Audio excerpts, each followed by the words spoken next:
네, 오테라 오늘의 테슬라 오늘도 시작했습니다. 매일 5시에 여러분들에게 찾아가는 오테라 오후 5시에 저희가 여러분들께 찾아가고 있죠. 자, 오늘은 라이브 시간으로 강정수 박사님과 오늘도 역시 함께 하겠습니다. 박사님 안녕하세요. 안녕하세요. 반갑습니다. 반갑습니다. 잘 지내셨죠? 네. 네. 자, 여러분들의 열화 같은 성원에 힘입어 많은 분들이 우리 강정수 박사님의 이 테슬라에 대한 이야기에 점점 빠져들고 있습니다. 그러면서 어떡하죠? 막 내공이 소진되고 있는데.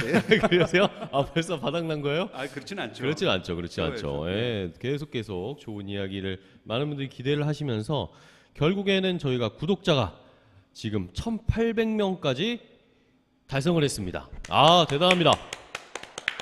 1,800명이 돌파가 돼서 이번 주말쯤 되면은 한 2,000명 되지 않을까? 네.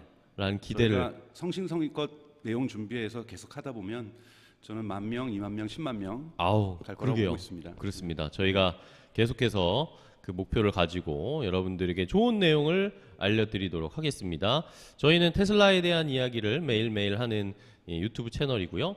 강정수 박사님의 해박한 지식과 테슬라뿐만 아니라 다른 기술 기업들이라든지 아니면 또 테크 기업들 또 기업 펀더멘털 분석과 여기와 연관해서 중장기적인 투자를 할 수 있는 투자 안목도 함께 키워드리려고 최대한 노력을 하고 있죠. 네, 그래서 채팅창에도 여러분들 또는 댓글란에도 또 듣고 싶은 기업이 있으시면 뭐 애플이라든지 네. 알파벳 그리고 뭐 메타, 엔비디아, 뭐 이런 아마존 좋아요. 또 세일즈포스, 또 플랜티어 뭐 이런 기업들에 대해서도 혹시 관심이 있으시면 그러니까. 제가 아직까지는 어떤 데 관심이 크실지 잘 몰라서 저희가 그런 걸 못 준비하고 있는데 내용은 준비되어 있습니다. 아직 그런 내용의 방송 안 하는데 뭐 예를 들자면 테슬라는 항상 고정값으로 들어가고 거기다가 애플을 좀 섞는다든지 예, 좋아요. 테슬라에 그다음에 뭐 알파벳이나 메타나 뭐 이런 팔란티어, 것들 뭐 이런 섞는다든지 것도 뭐 한번. 엔비디아를 섞는다든지 이런 것들 충분히 가능하니까 특히 여러분들이 포트폴리오상 가지고 계신 어떠한 주식들이 있으시면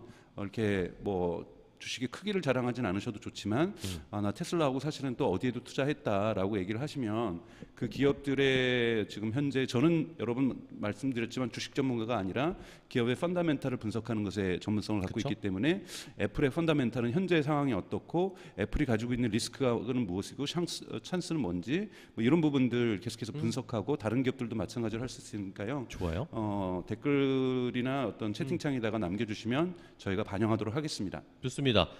박사님이 말씀해 주신 것처럼 여러분들이 궁금한 미국 기업들 내가 투자하고 있는 기업인데 이 기업이 정말 괜찮은 건지 정말 성장 가능성이 있는 건지 그런 게 궁금하시면은 댓글에 남겨주세요. 전 애플에 대해서 알고 싶어요. 아니면 뭐 팔란티어라는 기업을 제가 매수했는데 이거는 정말 좋은 기업일까요? 이런 질문을 주시면 저희가 주제를 반영해가지고 알려드리도록 하겠습니다. 네. 그리고 강정수 박사님이 또 이 펀더멘털 분석을 해주시지만 저희가 이제 점점 구독자가 늘어나고 많은 분들이 궁금하신 것들이 많아지기 때문에 제가 또 이제 방송하는 경제 방송 쪽에서 경제나 아니면 주식 투자 전문가들도 조금 모셔가지고 그렇죠. 주가 분석도 한번 같이 해보고 그럼요. 그럼 너무 좋죠. 예, 이러면 네. 더 좋을 것 같아요. 그래서 제가 열심히 전문가들을 섭외하고 있으니까 한번 기대를 해주시기 전문가들이 바랍니다. 이제 섭외가 되려면 구독자들이 또 어느 정도 규모가 아유, 돼야 되는 그러니까요. 거니까요. 더 많이 그래서 오시면은 제가 구독자 끌어올린 데까지 열심히 기여를 하고 그 다음에 이제 어느 정도 되면은 저희가 또 모셔오려면은 또 그쵸. 그래서 여러분들이 훌륭한 분들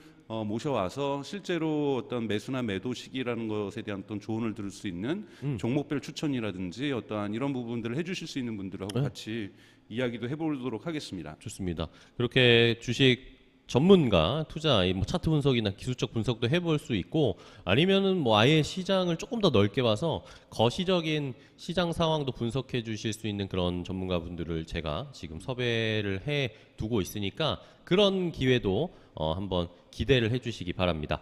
자, 그리고 여전히 저희는 여러분들에게 열려 있습니다. 지난주에 처음으로 저희가 라이브를 할 때 슈퍼챗을 쏴주신 여러분들 아직도 기억하고 있어요. 행복한 인생님과 또 한 분이 저희에게 10,000원과 20,000원을 30,000원을 총 슈퍼챗을 쏴주셔가지고 너무나 감동했고요. 오늘도 여러분들 한번 기대를 해보도록 하겠고 그리고 네. 아쿠아님이 오늘은 라이브인가로 질문해 주셨는데 오늘은 진짜 라이브입니다. 네, 진짜 라이브입니다. 네. 여러분들 대기하시는 분들 많이 많이 봐주시고요. 그리고 여기 앞에 보이시는 것처럼 여러분들을 위한 협찬과 광고의 공간들은 무궁무진하게 열려 있습니다. 네. 자, 보이시죠? 뒤에도 이렇게 있고 이렇게 앞에 책도 아니면 상품도 이렇게 올려놓으시면서 광고 효과도 있다는 거 다시 한번 말씀을 드리겠습니다. 자, 그렇다면은 이제 한 26분 정도가 들어와 있는데 너무나 반갑고요, 여러분들. 궁금한 점이나 인사 지금 올려주시면 감사하겠습니다. 이제 본격적으로 좀 시작을 해볼게요. 자, 먼저 테슬라의 주가를 좀 체크를 해봐야 되겠죠? 매일매일 저희가 테슬라의 주가를 체크를 해보고 있는데, 자, 일단은 오늘은 테슬라가 어제였죠. 미국 시간 어제 테슬라가 1.5% 정도 하락을 했습니다. 제가 이 장표를 좀 바꿨습니다. CNBC보다 월스트리트 저널의 차트가 더 예쁘더라고요. 그래서 바꿨습니다. 월스트리트 저널에 어제는 일단은 1.5% 정도 하락을 했는데 일단은 어제 미국 시장이 전반적으로 좀 좋지가 않았습니다. 최근에 미국 시장이 은행들의 파산이라든지 이런 안 좋은 노이즈들이 많이 좀 생기고 있어요. 이러면서 미국에서 실리콘밸리 뱅크 관련된 이 이슈가 조금 잦아드는가 싶었는데 갑자기 어제는 또 유럽으로 넘어가서 네, 크레딧 스위스라는 전 세계에서 정말 손가락 안에 드는 투자은행이 스위스에서도 2위 은행이죠. 네, 투자은행이죠. 그렇죠. 네. 엄청난 자금의 규모와 투자를 하는 회사인데 이 회사가 유동성 우려가 좀 불거졌습니다. 이러면서 시장이 좀 많이 빠지고 이러면서 크레딧 스위스의 최대 투자자인 이 사우디 국립은행이 추가적인 재정 지원을 안 하겠다 이런 이야기가 나오니까 시장이 엄청나게 그렇죠. 왜냐하면 거기는 10% 이상을 투자하게 되면 정부의 규제를 받아야 되는데 이미 9.8%인가를 가지고 있잖아요. 네네. 그러다 보니까 그런 문제들이 발생하고 있죠. 네. 네. 그러면서 주가가 유럽 증시가 좀 많이 빠졌고 이러면서 미국 증시도 흔들리다가 그나마 다행인 게 PPI 생산자 물가 지수가 발표가 됐는데 이것도 인플레이션을 체크해 볼 수 있는 지표잖아요. 이게 예상치보다 좀 낮게 나왔습니다. 그러면서 인플레이션은 그나마 좀 잡히는구나. 네. 이러면서 주가가 어느 정도 하락을 만회했습니다. 이러면서 PPI랑 둘 다 네네. 소비자 물가 지수하고 생산자 물가 지수가 높게는 나왔으나 월가의 예상치보다는 전문가들의 예상치보다는 예상했던 조금 낮게 나왔다. 나오면서 네. 인플레이션이 어느 정도 잡히고 있구나. 이런 이 심리가 발동이 됐죠. 자, 이러면서 오늘 우리 시간으로 오전에 스위스 쪽에서 어느 정도 조치를 취하겠다라고 또 이야기가 나왔습니다. 스위스 중앙은행인 스위스 국립은행이 최대 50억 스위스 프랑, 우리 돈으로 70조 정도를 대출받아서 유동성을 강화하는 단호한 조치를 하겠다. 그러니까 크레딧 스위스에 네. 70조 정도를 지원해주겠다. 이런 네. 이야기가 나오면서 일단은 급한 불은 좀 껐습니다. 이런 이야기들이 나왔고 테슬라는 오늘 근데 미국 시장에서 기술주들은 전반적으로 다 올랐어요. 애플도 0.2%, 마이크로소프트 1.7%, 아마존, 알파벳, 메타, 엔비디아, 넷플릭스까지 다 올랐는데 테슬라만 오늘 떨어졌습니다. 테슬라만 1.5%가 떨어졌는데 이게 직접적인 원인은 아니겠지만 수리와 정비를 독점해서 고액의 수리비를 청구한다는 이유로 소비자들로부터 집단 소송을 당했다라는 뉴스가 나왔습니다. 네. 괜찮은 건가요? 그런 간단한 그런 것에서 희비가 엇갈릴 거라고는 제가 지난번에도 말씀드렸지만 아니라고 저는 생각이 들어요. 네네. 저도 그 뉴스 봤었는데요. 그런 건 하나의 해프닝이고 사건이고 그런 것이 잘못되어 있다라면은 수정하고 되고 교정하면 되는 거기 때문에 그렇죠. 그 자체가 주가의 하방 압력을 강하게 만들지는 않을 거라고 보고 있습니다. 네. 오히려 지금 하방 압력을 만들고 있는 것은 특별하게 테슬라에게 새로운 뉴스가 없다는 게 문제가 될 수 있겠죠. 지난 시간에 얘기해 주셨죠. 네네. 노 뉴스가 배드 네. 뉴스다. 네. 그런 상황. 일단은 오늘은 조금의 약간 이런 소송과 관련된 이야기가 나오면서 주가 약간 사실은 테슬라 주가는 이제 3월이 거의 이제 중반으로 접어들고 있기 때문에 3월을 끝으로 했을 때 이제 네. 4월 달에 발표될 1사분기 실적 자체가 어떨 것인가가 대단히 사실은 긴장되는 순간이거든요. 네. 그러니까 즉 테슬라의 가격 인하와 가격 인상 이런 식으로 왔다 갔다를 하면서 미국 시장과 중국 시장에서 선방하려고 했었고 네. 또 하나는 유럽 시장은 지금 전체적으로 침체해 있는 이 침체한 유럽 시장에서 그래도 어느 정도 선방을 할 것인가 이런 부분들이 주요 이슈로 돼서 사실은 1사분기가 대단히 중요한 또 하나의 어떠한 가름마가 될 거예요. 네. 그래서 저희가 진짜 특집을 준비를 하겠습니다. 1, 4분기 발표되는 날은 좋네요. 특집을 실적 준비해서 발표, 실적을 저희가 꼼꼼하게 분석해 보면서 월가의 분석이 어떤지, 그리고 전문가들의 분석이 어떤지, 그리고 오테라의 분석이 어떤지, 박사님의 시선은 어떤지. 네, 뭐 이렇게 하면서 실제로 이러한 전망치에 대해서 여러분들에게 혼란이 가지 않도록 잘 꼼꼼하게 준비하도록 하겠습니다. 좋습니다. 자, 이러면서 일단 오늘은 이 테슬라의 주가가 1.5% 정도 빠졌지만 요 차트를 한번 보여주실까요? 요거는 이제 한 연 단위로 1년짜리로 길게 본 차트입니다. 일단은 작년 4월쯤에 고점을 찍고 어느 정도 내려오다가 작년 말 올해 초에 저점을 찍고 반등세를 보이다가 인베스터데이 이후에는 일단은 약간 주가는 눌려 있는 상황. 여기까지 주가를 체크해 봤습니다. 뭐 여기에 덧붙여서 우리 시장 오늘 얘기 간단히 해드리면 우리 시장은 뭐 크레딧 스위스 이런 악재 때문에 약간 흔들리다가 어쨌든 보합권 수준, 너무 크게 오르지도 않고 떨어지지도 않은 수준으로 어느 정도 견조하게 마무리가 된 상황입니다. 자, 이렇게 오늘 시장 테슬라가 어떻게 움직였는지까지 확인을 해봤는데요. 자, 그렇다면은 여러분들 뭐 하셔야 되겠죠? 구독, 좋아요, 알림 설정, 그리고 여러분들 이 라이브 링크를 친구들이나 테슬라를 가지고 계신 주주분들께 많이 퍼뜨려서 홍보해 주시고 알려주시고, 궁금한 점은 댓글로 올려주시면 저희가 최대한 반영해서 오늘은 좀 이 구독자분들의 질문도 실시간으로 좀 대답도 해드리고 그런 식으로 한번 진행을 해보도록 할게요. 좋습니다. 자, 그러면은 박사님 오늘은 뭐 할까요? 저희 오늘 준비한 건 2차 전지 아, 시장하고 2차 전지. 그렇죠. 2차 전지 시장에서 저희가 뭐 특별하게 어떤 기업을 얘기하면서 그 기업의 주가를 얘기하려는 것이 아니라 2차 전지 시장의 좀 시장 흐름들이 어떤지를 좀 보여주면서 거기서도 어떤 시그널과 노이즈가 무엇인지, 그래서 노이즈라는 것은 좀 어떻게 걸러내야 되는 거고 여기에서 테슬라가 받고 있는 도전은 무엇인지 좀 이런 부분들 이야기를 좀 구성을 해볼까 합니다. 좋습니다. 네. 자, 오늘은 2차 전지 시장을 전반적으로 박사님께서 정리를 해주실 텐데, 자, 유튜브에 지금 라이브로 많은 분들이 댓글을 달아주고 계십니다. 승욱님께서 라이브 고고고라고 해주셨고, 너 참 좋다, 닉네임이 너 참 좋다예요. 너 참 좋다님이 박사님 많은 정보 주시려고 노력하는 모습 항상 감사해요라고. 너 참 좋으시네요. 정말 좋은 분입니다. 이런 칭찬과 응원, 또 질문 궁금한 거 많이 올려주시고, 오늘 2차 전지 시장을 그러면은 정리를 한번 시작해 볼까요? 네. 제가 준비한 화면을 좀 보시면 2차 전지 네. 시장에서 이제 워낙 많은 뉴스들이 있어요. 근데 그 중에서 하나 갈라야 될 뉴스가 흔히 말하는 차세대 2차 전지는 무엇일 것이냐. 네.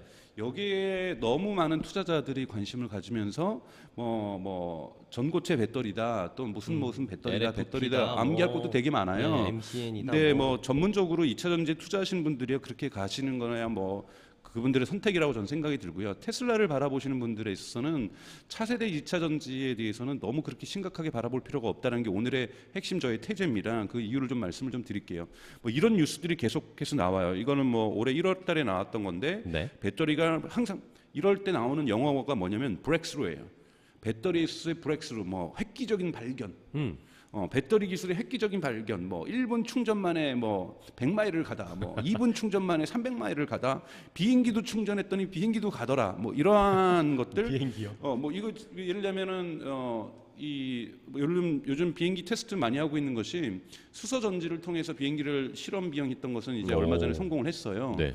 그리고 독일 같은 경우에는 잠수함을 수소 전지로 만들고 있어요. 그러니까 수소 전지를 자동차에 옮겨내는 한국의 수소차들, 저는 그건 넌센스라고 생각하고 개인적으로요.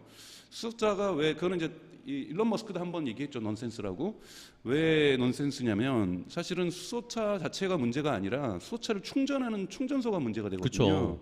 그러니까 충전소 여러분 동네 근처에 생기면 좋아하시겠어요? 무서워요. 그 터지면은 폭탄인데. 그러니까 폭탄인데. 전기 같은 경우에는 우리의 가정용 전기라든지 다양한 방식으로 충전할 수 있고, 여러분들 유럽에서 스타트업들 중에서 많이 하는 것이 여러분들 세차도 요즘 아파트나 직장에서 세워놓으면 와서 해주는 세차도 네, 있잖아요. 그쵸.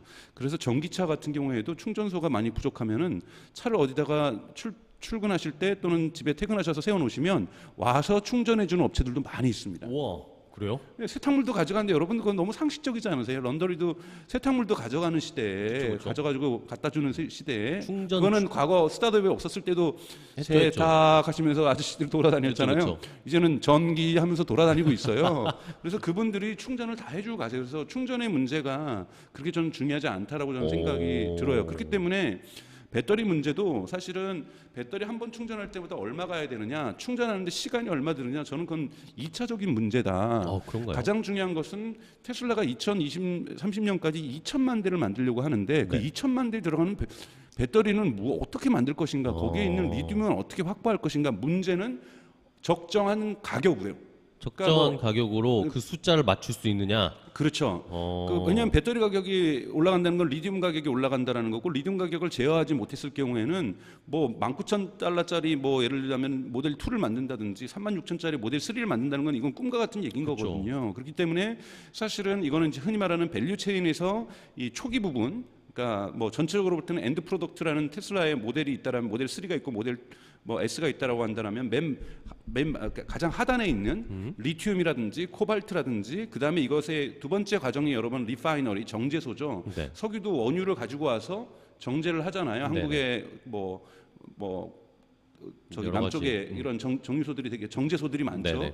이런 리파이너리 사업에 좀 이따 말씀드리겠지만 테슬라가 진출을 하기 시작했습니다. 오. 그래서 리파이너리 사업에 테슬라가 진출한 거라든지 리튬의 채굴권을 갖고 있는 회사를 인수하려고 한다든지 또는 뭐 리튬 자체를 직접 채굴을 하려고 한다든지 너바다 같은 곳에서 네. 뭐 이런 얘기들도 있지만 배터리와 관련된 지형들을 볼 필요가 있는데 하나의 지형이 뭐냐면 자꾸 2차 전지의 신제품들을 만들려는 거예요. 근데 그 네. 이유가 뭐냐면 사람들이 가지고 있는 앵사이어티를 자극시키는 거거든요.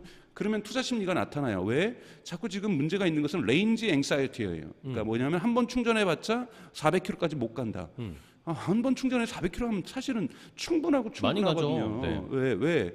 여러분 1년에 한 번 충전해서 400km 이상 달리시겠어요. 그러니까 속초까지 갔다가 오실 수는 없어도 가실 수 있는데 아무 문제 없어요. 갔다가 그쵸. 올 수도 있어요. 잘 아껴서 쓰면. 다만 부산까지 왕복은 안 되겠죠. 그러면 그 근처 가서 하실 수가 있는 충전하면 거거든요. 되죠. 그러니까 이러한 문제를 가지고 그리고 미국에서도 출퇴근할 때 왕복 400km 걸려서 출퇴근하는 사람들은 없어요. 우리가 자동차를 일상으로 본다라고 한다면 그런데 이런 레인지 앵사이티가 기본적으로 깔려 있다 보니 사람들한테 신기술의 2차 전지가 나왔어. 그럼 투자 쪽으로 막 사람들이 쏠립니다. 네. 또는 뭐 LG의 엔솔이 이번에 차세대 뭐 배터리를 만들었어. 연구실에서 만들었어. 그럼 또 주가가 올라요. 근데 그거는 제가 얘기하겠지만 오늘 노이즈라는 거예요. 자, 다시 한번 화면 보시면 네. 예를 들자면 이 부분을 잘 분석한 것이 3월 7일자 그 텔레그래프 영국의 텔레그래프에서 아주 잘 분석을 했는데요. 이 내용은 조금 이따가 소개를 해드리겠지만 제목을 보세요. 네. 지금 이제 앞으로 오는 배터리들은 앞으로 올 배터리들 이거는 브렉스루라는 단어는 안 썼지만 네. 지금 연구되고 있는 그 새로운 배터리들을 좀 신제품 배터리들을 신기술 배터리들을 소개를 하면서 이런 것들이 양산되려면 아직 여러분 10년 정도 남았습니다. 이 10년 안에 시간이 지나면 퍼슬 퓨얼은 즉 트랜스포트 그러니까 즉 내연기관을 쓰고 있는 이러한 트랜스포트 같은 경우에는 넷제로건 뭐건 간에 제도가 합의하는 건 중요하지 않고 사라질 거다. 완전히 스윕 어웨이 시킬 거다라고 얘기를 하고 있습니다. 그 이유들은 사실 최근에 이제 미국 국립 연구소인 아르곤 연구소에서 네. 이 새로운 신기술들을 이제 만들게 되면서 얘기를 하고 있는 건데요. 이런 부분들 좀 이따 말씀 좀 드리도록 하고요. 네. 이 스토어도시라는 곳이 있습니다. 한국에서도 언론에서도 많이 보도를 했는데 예를 들면 그러면서 뭐 SK온이 아마 스토어도트하고 협약 계약을 맺었다 뭐 이런 게 나왔을 거예요. 근데 이런 것들이 막 SK 주가를 부양하는 건 저는 넌센스라는 거예요. 왜냐하면 스토어도트 같은 경우는 이스라엘에 있는 배터리를 전문적으로 연구를 하는 스타트업이에요. 네. 이런 스타트업들하고 물론 SK온이 여기랑 협업을 하는 건 되게 좋은 일이에요. 좋은 이야기죠. 근데 이것이 뭐 크게 달라질 게 아닌 것이 여기서 지금 얘기하는 것이 예를 들면 5초 만에 100마일을 가는 것을 충전하는 것이 2024년이다. 그리고 3초 만에 100마일을 가는 것을 충전하는 것이 2028년이고 2초 만에 100마일을 가는 것이 32년이다. 근데 이 24년, 28년, 32년의 특징은 뭐냐면 이거는 연구가 이렇게 나올 거라는 거예요. 연구가 나올 거라는 것이지 이것 실제로 양산된다라는 것, 매스 프로덕션 된다는 건 아니에요. 지금 배터리는 얼마만큼 이 시장을 매스 프로덕션 하느냐가 중요한 것이지 네네. 연구소에서 이런 거 하는 거, 왜냐하면 여기 본 거 제가 썼지만 2024년에 연구소에서 내년 정도에 나오는 거, 즉 5초 충전하면은 100마일 가는 거, 이거 양산은 2035년이에요. 무려 다시 여러분 항상 신기술이 나왔다 그러면 양산까지는 10년 걸립니다. 바로 나오는 게 아니라, 네. 그죠? 이거는 연구일 뿐이고, 네. 그죠? R&D를 하고 있다라는 거죠. 그래서 사실 이것을 밝힌 논문이 이 네이처에서 실렸던 네. 지금 있는 여러 가지에 있는 뭐 특히 뭐 전고체 연료라든지 이런 것들에 대해서 이 분석을 한 글에서 제가 읽은 거거든요. 이 네이처에서 분석해서 그렇게 했다라는 거고, 여기서 뭐라고 얘기를 하고 있냐면 이 네이처에서 too many battery breakthrough라는 거예요. 너무 많다라는 거예요. 그리고 앞으로도 많을 거라는 거예요. In 5 years. 그래서 신기술이 근데 다 무용하다라는 거 아니에요. 신기술 도움이 될 거예요. 그리고 10년 뒤에는 정말 우리가 걱정 없이 한번 충전하면 오래 가고 충전하는데도 빨리 충전하고. 기름 충전한 기름 주유한 것처럼. 시간 정도면 충전이 끝나는 이런 기술들이 이제 나올 이 네이처에서 거니까. 분석하는 건 in 5 years에는 이런 브렉스루가 되게 많을 건데, 이 브렉스루도 근데 커머셜 프로덕트로 가려면은 그렇지 않다라는 거야. 시간이 걸린다. Not many in a commercial product. 즉 당장 쓸 수 있는 걸 만들려고 하는 것은 아니다라는 거예요. 브렉스루는 많지만 양산되려면 되게 오래 걸린다. 양산은 미니멈 10년이에요. 그 이유가 뭐냐면 이부터 이렇게 우선 복잡성이죠. 그러니까 분자 단위에서 일어나는 화학 작용들, 그래서 연구소에서 진행되는 것은 대량 생산으로 연결되기 쉽지 않은 이유가 사실 뒤에요. 셀과 우리가 여러분 모듈과 팩이라고 그러잖아요. 셀을 모아가지고 모듈을 만들고 모듈을 모아서 팩을 만들고 팩을 집어 있는 건데, 네. 이 브렉스루는 어디서 이루어지고 있는 거냐면 셀에서 이루어지고 있어요. 그러니까 셀 단위에서 연구소에서 그걸 한 거예요. 그런데 여러분 그 모델 3에 들어가는 작은 팩 하나에 모델 3에 들어가는 전체가 아니라 팩 하나에 배터리 팩. 아이폰에 들어가는 셀이 1666개가 필요합니다. 어. 그러니까 얼마나 많은 셀이 들어가는지 아시겠죠? 그러려면 그러게요. 셀을 무진장 많이 생산을 해야 돼요. 셀을 생산한 다음에 테슬라가 잘하는 게 뭡니까? 이거를 모듈로 묶는 거거든요. 네. 그러니까 즉 셀이 진짜 성능을 발휘하려면은 셀과 셀들이 연결되는 모듈이 대단히 좋아야 된다라는 거고, 그렇죠. 지금 LG가 잘하는 게 이 모듈과 팩을 잘 생산하는 거고, 이런 팩 생산에 있어서 또 뛰어난 능력을 갖고 있는 게 테슬라잖아요. 이거를 팩으로 만드는 거라는 거예요. 그렇기 때문에 이런 부분에서 브렉스루는 다 셀에서 이루어지고 있다. 그래서 이것이 모듈과 팩으로 전하는 데에서 공장에서 찍어내는 건 결국은 팩으로 만들어내는 거잖아요. 결과물들이. 네. 여기까지는 보통 10년이 평균 10년이 걸린다라는 거예요. 그래서 브렉스루에 너무 갈 필요가 없다라는 거고, 또 하나 중요한 것은 이 마크 타페닝이 얘기한 거예요. 마크 타페닝이 누구냐면 테슬라 공동 창업자입니다. 네.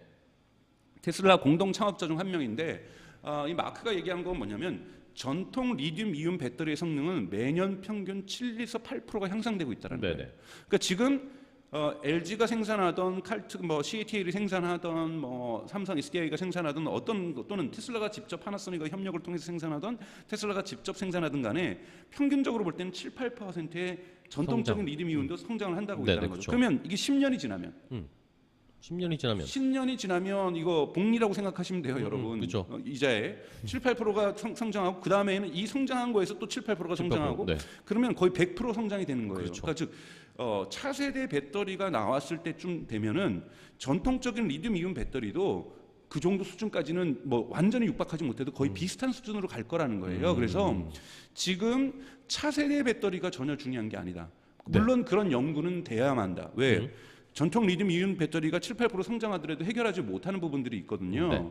예를 들자면 아까 말씀드렸던 이 보도에 나온 거는 미국의 아르곤 연구소에 보도를 하는데, 여기에서는 심지어는 바닷물에서도 리튬을 채취하는, 리튬은 곳곳에 있다라는 거예요. 왜냐하면 리튬 대신에 나트륨으로도 리튬을 만들 수 있다, 뭐 이런 연구들이 이번에 발견이 됐다라는 거예요. 근데 이것도 물론 현실화하려면 10년, 20년은 걸리겠죠. 그러니까 이 사람이 얘기하는 거야. 시간만 있으면 완전히 배터리는 걱정은 안 해도 된다. 그러니까 리튬의 이러한 공급 부족도 걱정 안 해도 된다. 물론 바닷물은 뭐 10억 개 중에서 156개의 분자가 있다 그러더라고. 리튬 분자가, 그러니까 나트륨 분자가, 네. 리튬 분자가. 그럼 이 리튬 분자, 즉 나트륨이 많은 바닷물 속에도 10억 개의 분자 중에서 158개니까 진짜 정말 얼마나 작은 거겠어요.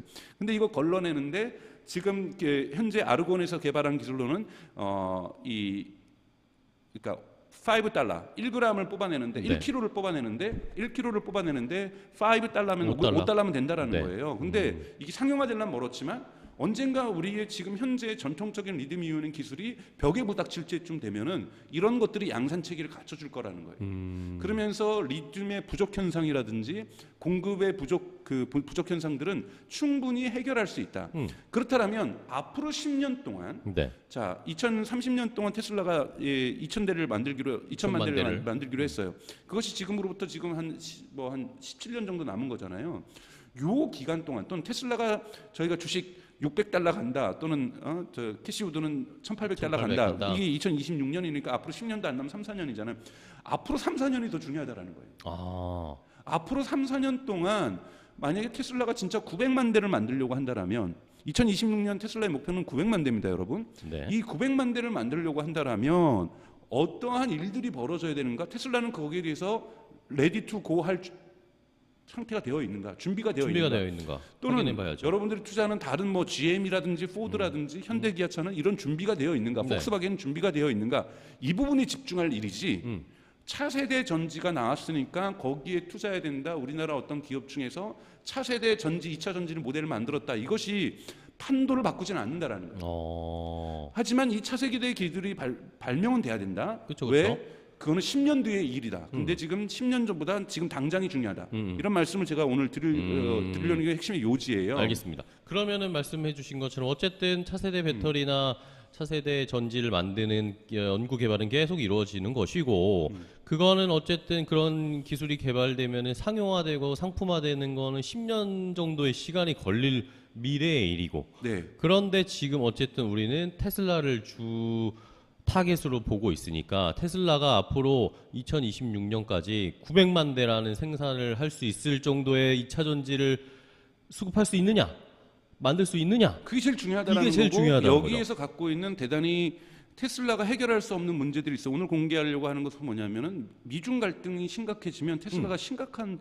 어려움을 겪게 됩니다. 그런가요? 왜냐하면 지금 슬슬 중국에서 보복으로 테슬라를 공격하기 시작을 했거든요. 이 소식 오늘 전해드리려고 하는 건데요. 이런 거는 나중에 이것이 진짜로 심각해지면 테슬라한테 악영향을 미칩니다. 그렇겠죠. 그러니까 이런 부분들을 더 집중해서 여러분들이 보셔야 뭐 이것의 매수 시기나 매도 시기를 여러분들이 판단할 수가 있는 거죠. 그래서 배터리 생산에서 제일 중요한 것은 브렉스루가 아니라 규모의 경제를 빨리 얼마나 누가 먼저 구현하는가.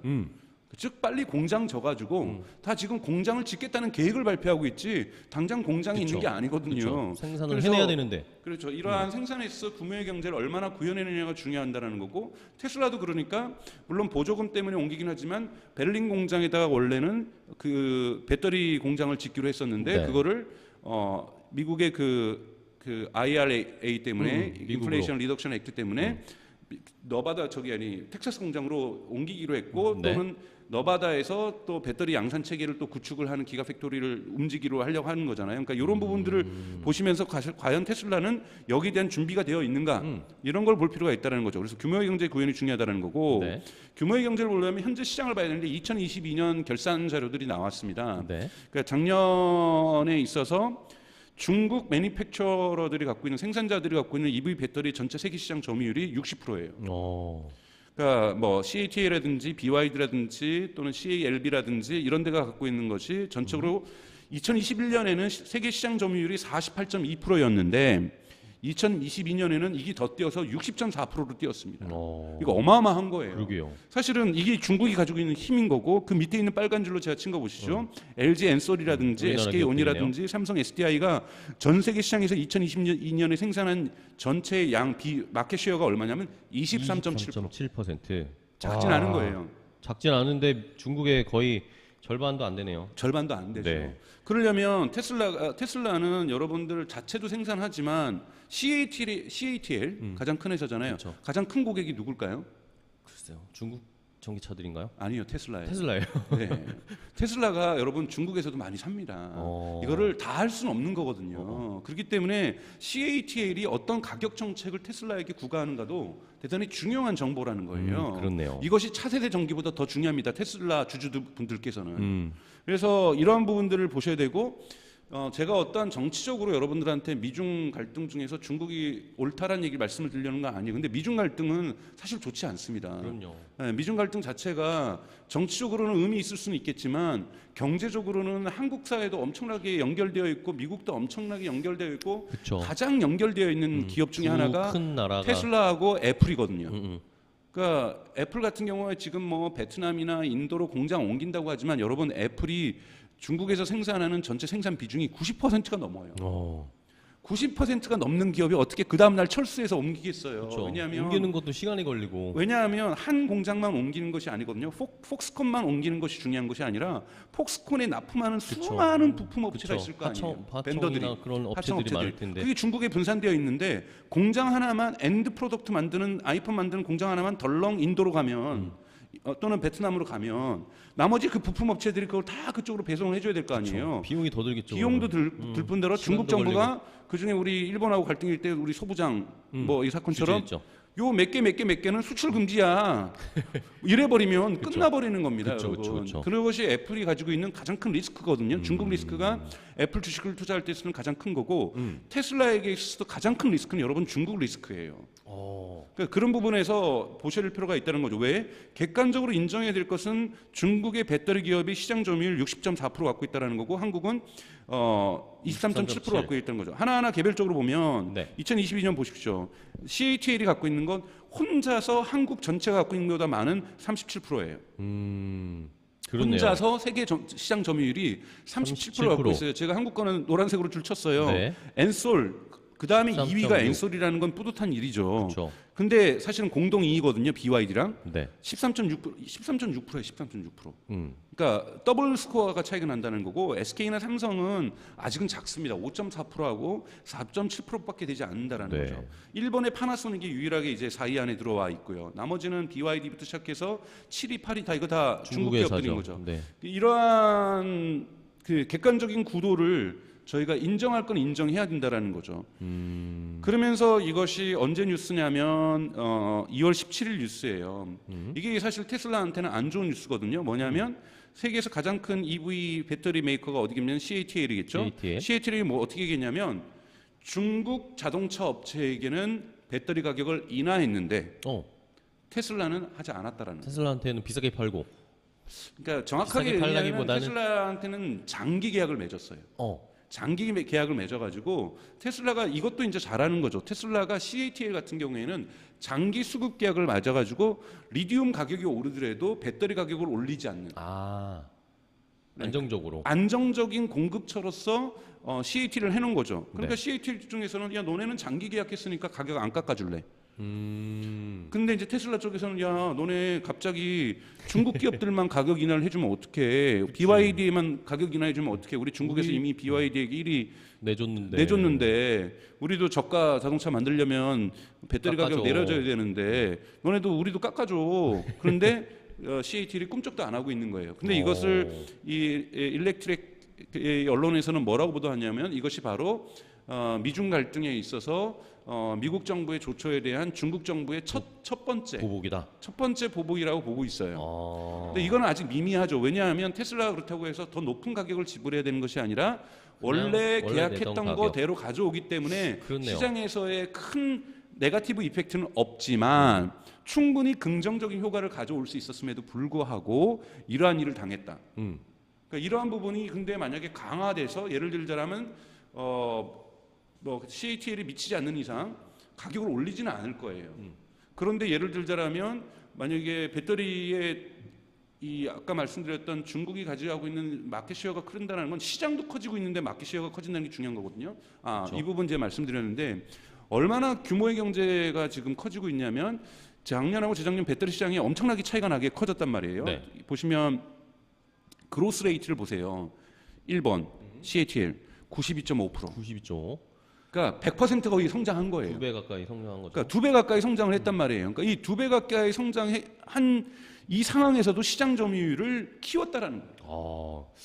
그러게요. 그러니까 이거는 정말 대단한 기업이라는 거예요. CATL이 자체가 저희가 CATL을 여러분 뭐 정치적으로나 사회적으로 옹호하려는 게 아닙니다. 객관적인 데이터를 보자라는 그쵸. 거죠. 그럼 CATL로부터 배터리를 확보하는 것이 대단히 중요하다는 거예요. 테슬라에게 있어서는. 그쵸. 그런데 이것이 지금 미중 갈등에 의해서 꼬여버리면 되게 힘든다라는 거죠. 그런데 또 이번에 포드가 또 재밌는 결정을 했죠. 포드 같은 경우에는 미국에 공장을 짓는데 포드가 어디랑 하죠? 삼성하고 하나, LG하고 하나, SK랑 하나, SK, 예. SK랑 하여튼 공장을 짓죠. 근데 CATL하고도 짓기로 했어요. 어. 근데 포드가 뭐라 그랬냐면, 아니 그럼 CATL하고 치면 그 인플레이션 감축법안의 혜택을 못 받잖아요. 그 혜택을 못 받는 것보다 안정적인 배터리 수급하는 게 더 중요하다. 그러니까 한국 기업에게만 사람들이 목맬 수는 없는 거예요. 저기 이 미국 기업들이, 그쵸, 그쵸. 미국의 자동차 기업들이 워낙 전기 자동차에 왜냐하면 뭐라고 얘기했냐면 바이든 정부의 정책 목표가 여러분 뭐냐면 캘리포니아에서는 2035년까지 전기 내연기관차의 판매가 금지되는 건 이건 주에서 알아서 한 거고 바이든 정부의 목표는 2030년까지 전체 신차 시장의 전기차 비중을 50%까지 끌어올리겠다는 거예요. 2030년 얼마 남지 않았어요, 여러분. 그쵸. 50%까지를 끌어올린다는 것은 절반을. 바이든 행정부가 엄청난 이쪽에 에너지를 지금 쏟고 있다는 거잖아요. 그쵸. 그럼 그 정도의 배터리를 공급하려고 하면 전 그래서 2030년 테슬라가 이러한 정책적 흐름을 타면은 충분히 2천만 대 생산 가능하다고 보고 있는데요. 문제는 여기에서 이건 또 조금 곁다리로 나가는 거지만 GM하고 포드는 기분이 나쁘잖아요. 그래서 계속해서 테슬라를 뭘로 몰아가려고 하냐면 공화당 지지자들이 사는 차로 몰아가려고 해요. 네.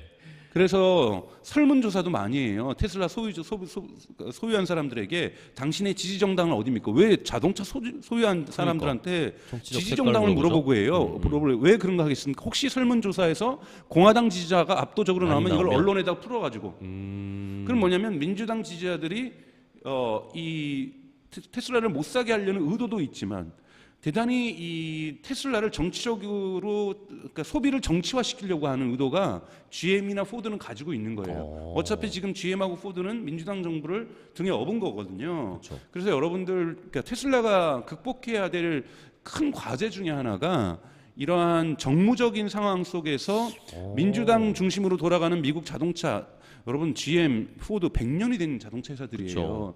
이들이 갖고 있는 로비력, 이들이 가지고 있는 정무적인 어떤 힘 이런 것들을 결코 무시할 수는 없거든요. 그쵸. 이들이 가지고 있는 로비스트들의 숫자가 얼마나 많겠어요. 그래서 저는 개인적으로 일론 머스크가 트위터를 구매한 것은 대단히 결정적인 실수였다. 딱 공격받기 맞게, 그러니까 즉 GM하고 포드가 기다렸다는 듯이. 물론 일론 머스크는 똘끼가 있는 사람이다 보니까 내가 이거 돌파하겠다.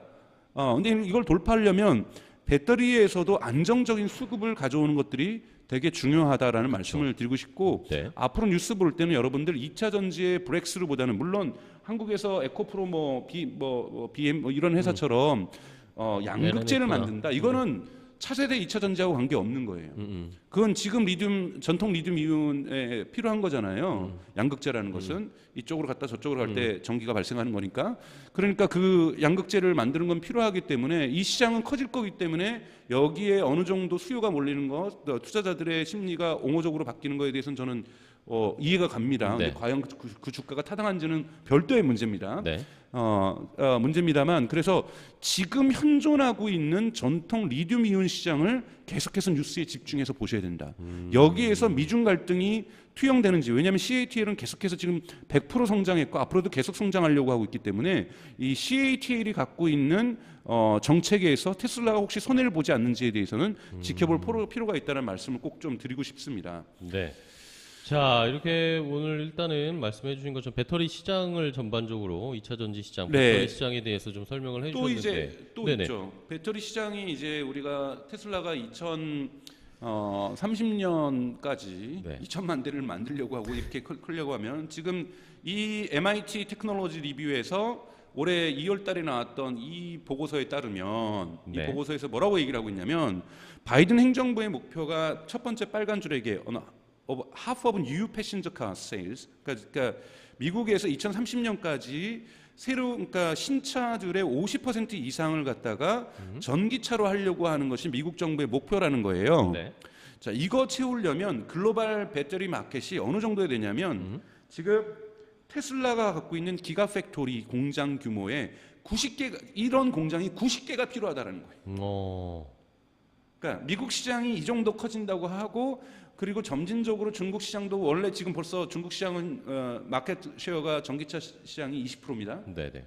그러니까 그리고 유럽 시장은 10%를 넘어서서 지금 15%까지 달리고 있고 2022년에 그다음에 미국은 이제 5.5%이 정도 나오고 있는데 미국의 5.5% 시장을 50%로 키우고 그럼 다른 시장들도 그 사이에 또 클 거 아니에요. 그쵸. 그러면 중국도 50%로 갈 가능성이 높고 유럽도 50%로 갈 가능성이 높아요. 이런 것을 전제로 한다라면 MIT 분석에 의하면은 공장이 90개도 필요하다라는 거예요. 그러니까 여러분들 앞으로 LG 엔솔이라든지 뭐 SK 뭐 이것뿐만 아니라 이런 데서 유럽에다가 뭐 전기 배터리 공장 졌다, 미국에다 졌다 이거 계속 뉴스 나올 거예요. 그러니까 그쵸. 투자금이 계속 필요합니다. 투자자금이 계속해서 공장을 져야 이미 여러분들 이 정책이 저는 이제는 백도가 안 되는 상황이라고 생각해요. 전기차로에 대해서는. 네. 왜냐하면 여러분 아우디도 2030년부터 전기차만 생산하기로 했어요. 선언을 했거든요. 네. 그래서 지금 아우디의 모든 공장들은 2030년까지 내연기관 생산차는 페이드 아웃 정책을 지금 구현하고 있어요. 그리고 벤츠 같은 경우에도 2030년부터는 내연기관 안 만들겠다고 얘기를 했잖아요. 네. 또 랜드로버도 마찬가지예요. 랜드로버는 2025년을 끝으로 해서 신차 개발을 하지 않겠다 그랬어요. 디젤이나 가솔린은. 2025년이 2년밖에 안 남았어요. 이때부터는 디젤이나 가솔린을 생산하기는 하되 신차 모델은 만들지 않겠다. 뉴 모델은 없고 네. 뉴 모델은 전기차로만 하겠다. 그러니까 신모델은 다 전기차로만 하겠다라는 거죠. 그러면 여러분들 지금 랜드로버 사는 거는 또 3,000% 센 거지만 그냥 떨이 사는 거예요. 떨이. 그렇죠. 그러니까 요즘 강남의 소나타가 지금 랜드로버 하얀색이라 그러잖아요.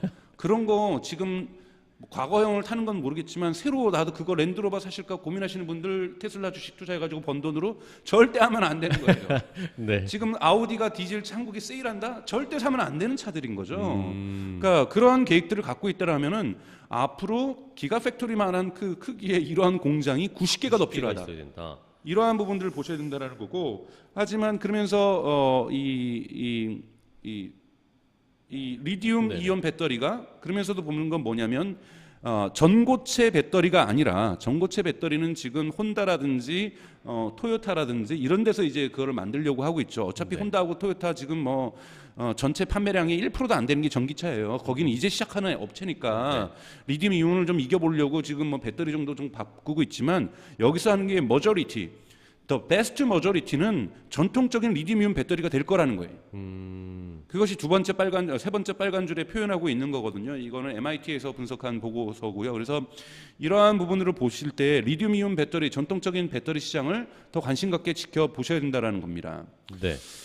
자 이러면서 그다음에 계속 네, 네, 조금 쉬시고 아니에요. 이제 근데 이제 거의 마지막인데 네. 오늘 마지막은 오케이. 마지막까지 한번 정리해 보겠습니다.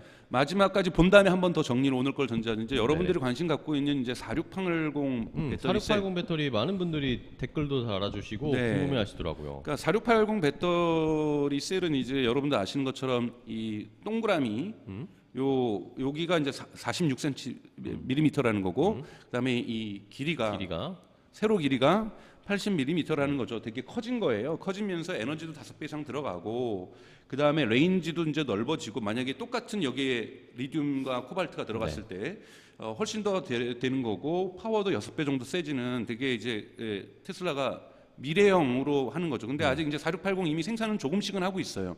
하지만 4680으로 모든 것이 교체되려면 좀 시간이 2년 가까이 걸립니다. 그래서 4680을 우선 어디다 쓰겠습니까? 사이버 트럭이라든지 또는 우리 세미 같은데 이제 많이 쓸 거고 그 다음에 단계적으로 모델 Y라든지 모델 S로 확대를 할 거고 정말 4680이 넘쳐난다라면은 이 신모델에다가 넣겠죠. 근데 4680이 일반화되길 때까지는 좀 시간이 걸릴 거라는 걸 좀 말씀을 드리고 싶어요. 근데 테슬라가 잘하는 게 뭐냐면 이 팩 설계예요.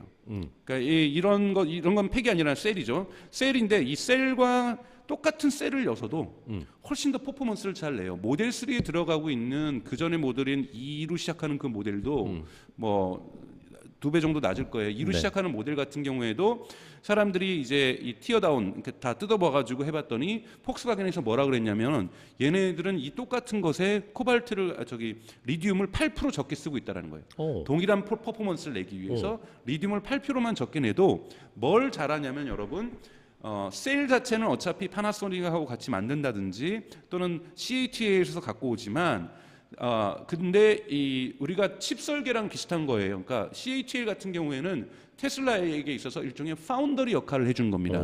파운더리가 설계도는 없이 생산을 해주는 거잖아요. 네네네. 그런데 팩은 테슬라의 설계에 의해서 그 주문이 CATL에 들어갔고 그 CATL에 아까 말씀드렸던 것처럼 셀을 합치면 모듈이 나오고 모듈을 합치면 팩이 나오는 되고. 거고 이 팩이 몇 개가 들어가냐가 중요한 거라고 말씀드렸잖아요. 그럼 이 팩 길이는 수많은 셀이 들어갔기 때문에 이걸 어떻게 병렬로 연결해 줄 건지 직렬로 연결해 줄 것인지 여기에서 어떻게 물론 이제 열을 어떻게 보호해 줄 건지 사고가 났을 때 이게 폭발하지 않게 해줄 건지 이 기술도 여기 들어가는 거고 기본적으로는 팩에서 이 셀들의 운영 소프트웨어가 들어가 있어요. 소프트웨어에 의해서 이 셀들을 갖다가 어떻게 해주는 건가? 근데 이거를 잘하는 게 테슬라예요. 여러분 똑같이 예를 들면 쉽게 이해하시면 돼요. 그러니까 전기차 사시는 분 아시겠지만 브레이크를 밟을 때 전기 충전이 되잖아요. 네네. 예를 들면은 이 부분을 어떻게 더 많이 하게 할 것인가? 이런 것들도 어떻게 모듈 그러니까 팩을 어떻게 구성했느냐, 특히 모듈이죠. 모듈을 어떻게 구성했는가에 따라서 많이 차이가 나는데 테슬라가 잘하는 것이 모듈화 그리고 팩화가 되게 뛰어나다. 그래서 4680 배터리도 대단히 뛰어난 거지만 이 4680이 모듈화 됐을 때, 팩화 됐을 때 훨씬 더 퍼포먼스는 좋아질 수 있을 거라고 보고 있습니다. 알겠습니다. 그래서 아직 테슬라가 밝히고 있지 않는 것은 네. 자신들의 모든 배터리 수급을 어디서 하고 있는지는 밝히고 있지 않아요. 근데 이제 단편적으로 언론에 나와 있는 것은 테슬라에게는 자체 생산 비율이 좀 있고요. 네. 그 다음에 파나소닉하고 협력해서 만드는 부분이 있고, 그리고 LG 엔소라고 해서 협력해서 공동으로 제작하는 부분이 있고, 그리고 주문 제작으로 만드는 CATL에서 수급하는 것이 있는데 CATL에서 가져오는 비율이 결코 작지 않다. 왜냐하면 CATL에서 몇 퍼센트를 갖고 오는지는 자료를 제가 아무리 봐도 나와 있지 않아요. 그렇지만 CATL의 가장 큰 고객사가 BYD가 아니라 테슬라라는 거예요. 네, 그 정도로 CATL이 차지하는 비율이 크다는 거를 좀 이해를 좀 해주셨으면 좋겠다. 좀 이렇게 말씀을 좀 드리고 싶습니다. 네, 알겠습니다.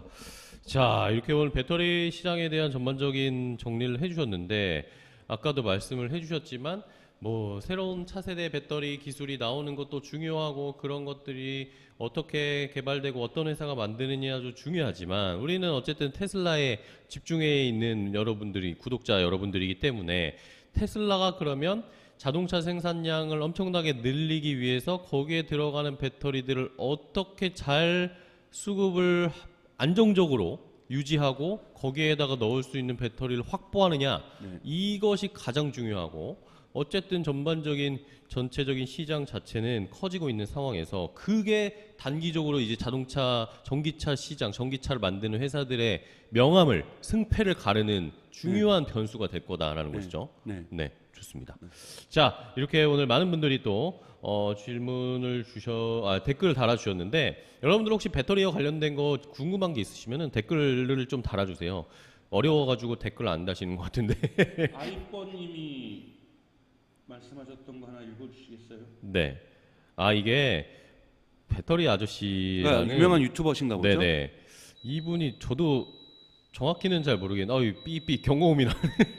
어쨌든 저희 난방기에서 경고음이 났습니다. 네. 이 분이 중국 배터리 회사를 엄청 무시하는 뉘앙스던데, 그러니까 이런 주식 시장이나 이런 데서 혹은 또 이렇게 배터리나 이런 거 관련된 기술을 전문적으로 좀 아시는 분들 사이에서 중국 배터리 회사들의 기술이나 이런 것들이 지금 점유율은 크지만 기술이나 이런 것들이 별로 좋지 않다 이런 식으로 조금 생각하시는 분들도 가끔 계시는 것 같아요. 물론 이제 저는 배터리 아저씨 유튜브 채널을 못 봐서 잘 모르겠지만 배터리도 여러 종류가 있잖아요. 네. 예를 들면 오토바이 들어가는 나쁘게 표현하면 싸구려 배터리들도 있는 거고 전기 자전거에 들어가는 것도 있고 전기 자전거에 들어가는 것들도 있고 그리고 전기 자동차도 홍강같이 조그만 차에 들어가는 전기들도 있고 강력한 파워를 내는 것도 있는데 여러분 CATL의 최대 고객이 테슬라입니다. 그쵸. 그러니까 테슬라도 아니겠죠. CATL의 퀄리티를 어느 정도 인정한다는 거잖아요. 근데 지금 배터리 시장 제가 아까 말씀드렸던 것처럼 브렉스루보다 중요한 것은 지금의 전통적인 리튬 이온 배터리의 퍼포먼스를 매년 7에서 8%까지 만들어내면서 이거를 어떻게 대량 생산해 줄 것이냐. 왜? 자동차는 이제 엄청나게 팔릴 것이기 때문에 그쵸. 엄청나게 또 팔리고 있기 때문에 테슬라가 900만 대를 가기 위해서라도 혼자 900만 대에 쓸 수 있는 배터리는 지금 못 만든다란 말이에요. 지금 테슬라가 얘기하고 있는 것이 내년 하반기까지 뭐 350kW 뭐 만들겠다고 해서 너바다에서 대량으로 생산하겠다라는 거예요. 그런데 이거 테슬라의 그 성장하는 세, 그러니까 즉 테슬라가 140 요 정도가 어느 정도냐면 정확하게 말씀드리면 너바다에서 생산하고 테슬라가 자체 생산하려고 했는 배터리는 작년 테슬라가 생산했던 146만 대 하여튼 150만 대 요 정도를 겨우 커버할 수 있다 그래요. 그러면 테슬라가 양산 체계를 갖추는데 이것도 100만 대를 넘게 공급을 할 수 있으니까 큰 거예요. 네. 그런데 테슬라가 목표로 하는 거는 2020 멕시코 공장도 질 거고 그리고 상하이 공장이나 벨린 공장이나 텍사스 공장도 더 생산 라인을 늘릴 거란 말이에요. 이것까지는 못 맞춘다라는 거예요. 그러려면은 LG에서 가져오던 파나소닉에서 가져오던 CATL에서 가져와야 되는데 유감스럽게도 CATL에 대한 의존도가 테슬라가 결코 작지 않다라는 얘기예요. 네네. 그렇다면 근데 CATL 보세요. 작년에 성장률이 92.5%였고 그리고 작년에 시장 점유율이 37%였고 이거는 세계 1위였는데 세계 1위 기업이라는 거예요. 그러니까 저희가 싫어도 인정할 건 인정해야 된다는 거고 그쵸. 테슬라가 만약에 계속해서 생산해서 저도 그래요. 중국으로 때 그러니까 종속 변수를 없애버릴 경우에는 좋은 일이죠. 그런데 또 테슬라는 중국에다 자동차를 또 팔아야 되는 팔아야죠. 운명을 갖고 있는 거거든요. 시장이니까. 그러려면 최소한 상하이 공장에서 작동되는 거는 CATL 거 가져와 줘야 되는 거예요. 그쵸. 아니 북미 시장에서 파는 거는 북미 시장에서 생산된 배터리로만 하라고 미국은 법을 만들었는데 중국 정부가 만약에 생각을 한번 거꾸로 해보세요. 상하이 공장에서 중국에다가 파는 테슬라에다가 미국에서 생산된 거라든지 한국에서 생산된 배터리 갖고 와서 낑겨 버리면 그래서 팔면은 누가 그걸 좋아하겠습니까? 그렇죠. 그러니까 중국 시장에 세계 제1의 자동차 시장으로 성장하고 있는 중국 시장에서 BYD에게 밀리고는 있지만 결코 BYD 이상 큰 차이로 밀려서는 안 되고 언젠간 BYD도 탈환하려는 목표를 갖고 있는 테슬라에게 중국에서 협력 파트너는 있어야 되는 거예요. 이게 우리가 봐야 될 정무적으로도 있어야 되는 일입니다. 그래서 저희가 여러분들 개인적으로는 중국을 미워할 수 있다는 감정 충분히 이해해요. 그럼에도 불구하고 너무 지나친 갈등이 이렇게 분리국면으로 가는 것은 결코 테슬라에겐 좋지 않다. 그리고 테슬라 주가가 언제 확 꺾일 거냐면 미중 갈등이 정말 극단적으로 치달으면 테슬라 주가는 하락 압력을 받을 수밖에 없어요. 네. 오케이, 알겠습니다. 이게 지난 시간에 장단점 저희가 얘기했을 때 거기에서 중국 시장에 대한 우리가 단점이라고 해야 되나 안 좋은 환경에 처해 있다라고 말씀을 해주셨잖아요. 그거에 오늘은 조금 더 딥한 내용이 될 수 있겠네요. 그렇죠? 배터리와 관련된 게 어쨌든 미국과 중국이 갈등을 일으키게 되면 테슬라가 배터리 수급을 원활하게 하는데 차질이 빚어질 수 있으니까. 그건 애플에게도 마찬가지인데 얼마 전에 파이낸셜 타임즈에서 분석을 했는데 그러니까 에어팟 같은 경우에는 지금 베트남에서 만들고 있어요. 그거는 뭐냐면 애플이 처음부터 기획할 때부터 거기에 그 나사라든지 부품을 공급하는 벤더들을 베트남 주변에 위치시킨 거예요. 네네. 그런데 애플이 예를 들자면 아이폰을 만드는 데 들어가는 나사를 공급하는 업체는 폭스콘이 아니라 폭스콘 주변에 있는 벤더들이거든요. 이 벤더들은 중국에만 있어요. 근데 만약에 폭스콘 공장을 빼가지고 베트남으로 갈 경우에는 중국 정부가 바로 이 나사 만드는 부품 벤더 업체에게 공급 못하게 막아버릴 거예요. 그쵸. 그럼 베트남에서 찾아야 되는데 아니면 그래서 매우 점진적으로 조금씩 가려고 하는 것이 애플의 전략이에요. 애플도 중국 정부 함부로 못 건드립니다. 왜요, 여러분? 중국 아이폰 시장이 애플에게 있어서는 두 번째로 큰 시장이에요. 미국 다음으로. 단일 국가 시장, 그러니까 단일 시장으로는 미국 다음으로 큰 시장이 애플 입장에서도 중국이란 말이에요. 근데 거기서 애플이 만약에 중국하고 입장에서 갈등을 일으킨다, 그러면 애플 주가는 훅 빠지는 겁니다. 그렇죠. 테슬라 주가도 마찬가지예요. 그래서 이런 부분에서 좀 볼 필요가 있다고 저는 생각이 듭니다. 알겠습니다. 자, 이렇게 오늘은 배터리와 관련된 시장의 전반적인 상황을 보면서 테슬라에게 조금은 좋지 않은 상황일 수도 있고 미중 갈등이 일어나게 되면은 테슬라가 조금 타격을 받을 수도 있다. 주가로 봤을 때 타격을 받을 수 있다라는 내용을 좀 확인을 해봤습니다. 오늘 많은 분들이 함께 들어오셔가지고 댓글도 달아주시고 응원도 해주시고 너무나 감사하고요. 오늘 일단은 저희 라이브가 준비된 시간은 요 정도까지 이야기를 나눠봤습니다. 오늘은 배터리 이야기를 했고 박사님 다음 시간에는 뭐 또 해볼까요? 리튬 할 생각입니다. 리튬, 조금 더 깊게 들어가서. 네, 그래서 이제 배터리, 그러니까 그러면 이제 우리가 버티칼로 이제 다 가는 거고, 그리고 이제 다음 주에는 이제 이 스타링크. 우주로 가볼까요? 네, 근데 아직까지 테슬라하고 결합되고 있지 않지만 테슬라하고의 결합이 예상되고 있는 이 스타링크에 의한 테슬라의 인터넷으로 연결되는 이 흔히 말하는 커넥티비티, 네. 이 연결성 자체에 대해서 한번 이 스페이스X가 지금 주도하고 있는 스타링크에 대해서 한번 살펴보려고 하는 건 다음 주 계획 오케이. 중에 하나죠. 네. 좋습니다. 재밌겠습니다. 내일은 일단 저희가 리튬에 리튬과 관련된 컨텐츠를 준비하도록 할게요. 그리고 다음 주에는 우주로 가서 스타링크와 이 네트워크 연결과 관련된 테슬라의 앞으로의 미래 청사진도 확인을 해보도록 하겠습니다.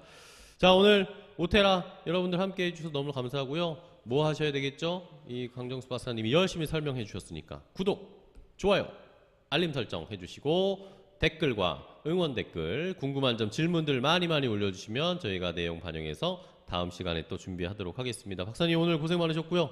내일 또 뵙도록 하겠습니다. 고생하셨어요. 네, 고맙습니다. 네, 고맙습니다. 안녕, 오테라. I know you told your friend you're not okay. And tell me what's wrong and why you never said you felt that way. And guess you're trying to stay strong and fake a smile until I look